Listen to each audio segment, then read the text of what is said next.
Exercise 3.2 का पहला question है, निम्न संख्याओं में रैखिक समीकरणों के युग्म बनाइए और उनके ग्राफीय विधि से हल ज्ञात कीजिए।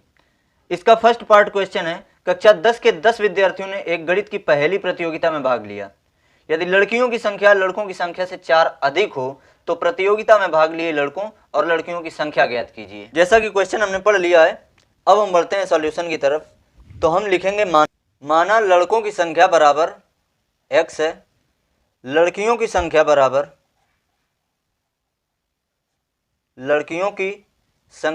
y है। अब लिखेंगे प्रश्नानुसार। लड़कों और लड़कियों की संख्या मिलाकर के 10 दे रखी है, तो हमने लिखा x प्लस वाई, यानी ये लड़कों की संख्या ये लड़कियों की संख्या बराबर में 10। फिर दे रखा है यदि लड़कियों की संख्या लड़कों की संख्या से 4 अधिक हो, ये रही लड़कों की संख्या, ये रही लड़कियों की संख्या। लड़कियों की संख्या लड़कों की संख्या से 4 पहले से ही अधिक है, तो हमें इन दोनों को बराबर करने के लिए इसमें से हम 4 माइनस कर देते हैं या इसमें 4 प्लस कर देते हैं। दो तरीके से हम इसे बराबर कर सकते हैं। तो हम इसमें 4 माइनस कर देते हैं। अब लड़कों की संख्या और लड़कियों की संख्या बराबर हो गई। इस y को बराबर के हम इधर लेकर के आएंगे, तो ये आपका हो जाएगा x माइनस वाई बराबर माइनस का 4। ये हमारा है x प्लस वाई बराबर 10, ये हमारा पहला समीकरण है। और x माइनस वाई बराबर माइनस का 4, ये हमारा दूसरा समीकरण है। अब दोनों समीकरणों में x और y का मान पहले दो मान निकाल लेते हैं और इसके बाद इसे ग्राफीय रूप में निरूपण करेंगे। तो हम लिखेंगे x प्लस वाई बराबर का 10 और इधर लिखेंगे x माइनस वाई बराबर माइनस का 4। दोनों का पार्टीशन कर देते हैं। यहाँ पे बच्चों हमने x और y का मान निकालने के लिए कॉलम तैयार कर लिया है। x और y का मान निकालने के लिए आप लोगों को ये लग रहा होगा कि सर तुरंत कर दे रहे हैं, लेकिन इसके लिए बहुत प्रैक्टिस की जरूरत पड़ती है। जितना ज़्यादा से ज़्यादा आप इसकी प्रैक्टिस कर पाएंगे, वैसे ही आपके दिमाग में x और y के मान आते जाएंगे। और आप कोशिश करिए कि x और y का जो भी मान लें वो पूर्णांकों में आना चाहिए, क्योंकि सही बटा में आएगा या अपॉन में वैल्यू आएगी तो वहाँ पे आपको ग्राफ में दिखाने में प्रॉब्लम होगी। तो ये माइनस में आए या प्लस में आए पर पूर्णांक होना चाहिए। तो हम देखते हैं x का मान अगर हम 2 रख लेते हैं, x का मान अगर हम 2 रखेंगे तो ये बराबर के उधर जाएगा, तो ये 10 में से माइनस हो जाएगा। माइनस हो जाएगा तो ये बचेगा 8 और ये हमारी y की वैल्यू होगी। तो y बराबर 8 हो गया। दूसरा हम देखते हैं, अगर x बराबर हम 4 लेते हैं, x बराबर हमने 4 लिया तो ये इधर बराबर के इधर आएगा, तो 10 में से माइनस करेंगे 4 तो ये बचेगा 6 और y बराबर हमारा 6 निकल करके आ जाएगा। बढ़ते हैं अगले वाले समीकरण की तरफ। यहाँ पे दे रखा है x माइनस वाई बराबर माइनस का 4। इसमें अगर हम x का मान 0 कर लें, x का मान अगर हम 0 कर लेते हैं तो माइनस के 4 में से 0 घटाएंगे तो माइनस 4 ही आएगा और ये बचेगा बराबर में माइनस का y। माइनस से माइनस कैंसिल तो y बराबर हमारा 4 आ गया। अगला वाला हम अगर देखते हैं तो y बराबर हम 5 कर लेते हैं। y बराबर 5 करेंगे तो ये माइनस है तो माइनस 5 हो जाएगा। माइनस 5 उधर जाएगा तो ये प्लस का 5 हो जाएगा।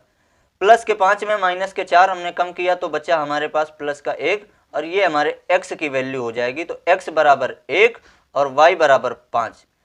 अब इसे हम ग्राफ में दिखाते हैं। अब जैसा कि हम देखेंगे हमें ग्राफ निरूपण करना था, हमने ये ग्राफ तैयार कर लिया है। इस ग्राफ में हमने कोई भी वैल्यू माइनस में नहीं दिखाई है। वजह है कि जब x और y का हमने कॉलम में मान निकाला है तो किसी में भी हमने माइनस की वैल्यू नहीं निकाली है।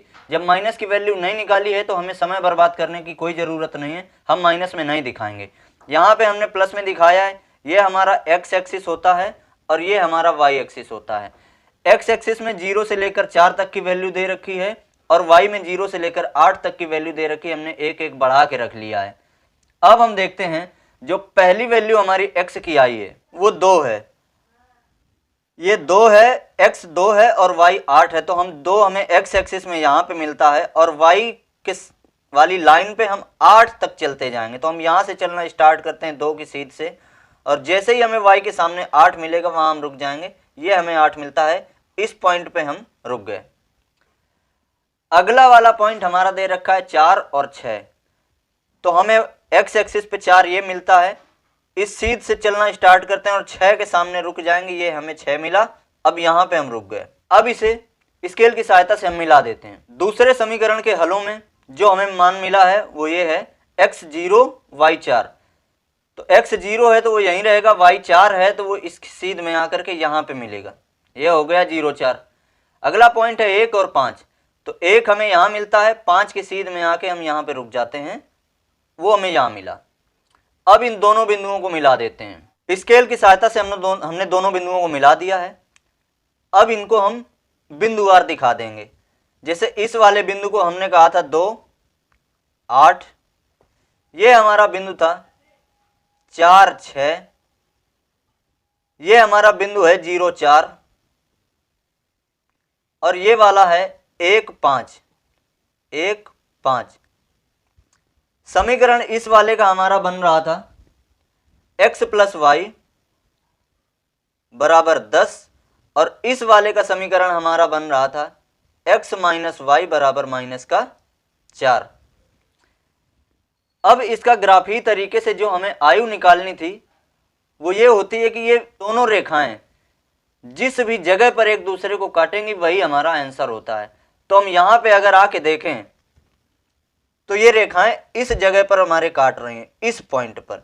तो इसे हम अगर x एक्सिस में आके देखते हैं तो 3 पे काट रहे हैं, 3 की सीध में, और y एक्सिस पे आते हैं तो 7 की सीध में काट रहे हैं।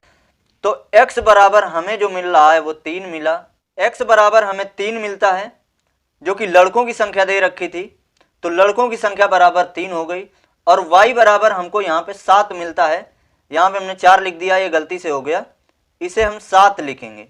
ये 7 जो है ये लड़कियों की संख्या है, और जो कि प्रश्न में बताया गया था कि लड़कियों की संख्या लड़कों की संख्या से 4 अधिक है।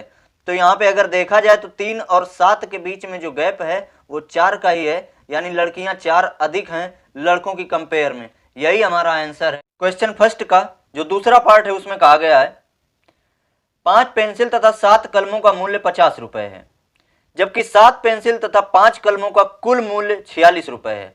एक पेंसिल का मूल्य तथा एक कलम का मूल्य ज्ञात कीजिए, और इसे भी ग्राफीय विधि से ही ज्ञात करना है। तो आइए हम देखते हैं। हम लिखेंगे माना एक पेंसिल का मूल्य, माना एक पेंसिल का मूल्य बराबर x रुपया है, एक कलम का मूल्य बराबर y रुपया है। अब लिखेंगे हम प्रश्नानुसार।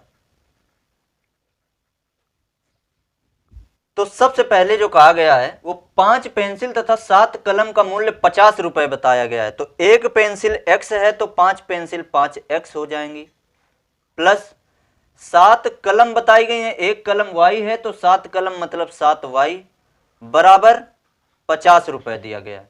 तो ये हो गया हमारा समीकरण 1। अगले वाले में बढ़ते हैं तो उसमें कहा गया है 7 पेंसिल तथा 5 कलम, जस्ट उल्टा कर दिया गया है। तो 7 पेंसिल का मतलब ये हो गया कि 7x प्लस 5 कलम का मतलब हो गया 5y बराबर ये 46 रुपए का दिया गया है। ये हमारा हो गया समीकरण दूसरा। अब इन दोनों समीकरण में x और y का मान निकालेंगे। अब यहाँ पे हमने x और y का मान निकालने के लिए दोनों समीकरणों के कॉलम तैयार कर लिया है। x और y का मान हम कुछ इस तरीके से निकालेंगे कि संख्याएं पूर्णांक में ही आनी चाहिए। तो हम देखते हैं, अगर यहाँ पर x का मान हम 3 रख लें तो ये हो जाएगा 5x मतलब 5 3 15। ये 15 बराबर के इधर आकर के 50 में माइनस हो जाएगा, तो यहाँ पे बचेगा 35। x बराबर हमने 3 माना है, यहाँ 3 पुट कर दिया, ये हो गया 35। अब 7y है और y का मान निकालने के लिए हमें 35 को इस 7 से भाग देना पड़ेगा। तो 7 से भाग देंगे तो 5 आएगा। तो इसका मतलब ये हुआ कि y बराबर 5 और x बराबर 3, ये आ गया। अगले में हम अगर इस y को 0 मान लें तो ये पूरा मान 0 हो जाएगा, क्योंकि 0 का गुणा किसी भी संख्या में करने पे 0 हो जाता है। अब ये 0 बराबर के इधर आएगा तो ये 50 में माइनस होगा 0, तो ये 50 हो जाएगा। 50 को x का मान निकालने के लिए इस 5 से भाग दे देंगे तो ये 10 आ जाएगा, 5 दे हम 10। तो इसका मतलब ये हुआ कि y बराबर 0 और x बराबर 10। पहले समीकरण का मान हमें मिल गया है। अच्छा, ये मान निकालने के लिए आप जितनी ज्यादा से ज्यादा मैथ लगाओगे उतना ज्यादा से ज्यादा ये पॉइंट आपके दिमाग में तुरंत स्टक करते चले जाएंगे। अब बढ़ते हैं समीकरण दूसरे वाले में x और y का मान निकालने के लिए। और यहां भी अगर हम देखें तो x बराबर 3 मान सकते हैं, तो 7x बराबर ये हो जाएगा 21। 21 इधर आकर के ये माइनस हो जाएगा, तो यहां पे बचेगा 25। 25 है, y का मान निकालने के लिए इस 5 से अगर हम इस 25 को भाग दे दें तो y का मान मिल जाएगा। तो इस 5 से हम इसको भाग देंगे तो 5 25 होता है। y बराबर हमें 5 मिला, y बराबर 5, x बराबर 3। आगे जाने के लिए हम देखते हैं, अगर इस x का मान हम 8 रख दें, 8 रखेंगे तो ये हो जाएगा 8 सत्ते 56। 56 ये हो गया, ये बराबर के इधर आएगा तो 46 में माइनस होगा, तो 46 माइनस 56, तो ये आया माइनस का 10। अब y की वैल्यू निकालने के लिए हमें 5 से भाग देना पड़ेगा इस माइनस के 10 को, तो हम भाग देंगे तो ये आया माइनस का 2। तो y बराबर -2 और x बराबर हमने 8 माना है, तो इस हिसाब से हमने दोनों ही समीकरणों का मान x और y में निकाल लिया है। अब इसे हम ग्राफीय रूप में देखते हैं। बच्चों, क्वेश्चन का ग्राफीय रूप हमने तैयार कर लिया है। x की वैल्यू हमें मैक्सिमम 10 दे रखी है, तो हमने ये x वाली लाइन पे 10 11 तक जा चुके हैं। ये हमारी x एक्सिस है, ये हमारी y एक्सिस है, और ये दूसरी तरफ y1 कर दिया। y पे अगर जाते हैं तो हमें मैक्सिमम 5 मिलता है, और इसके बाद -2।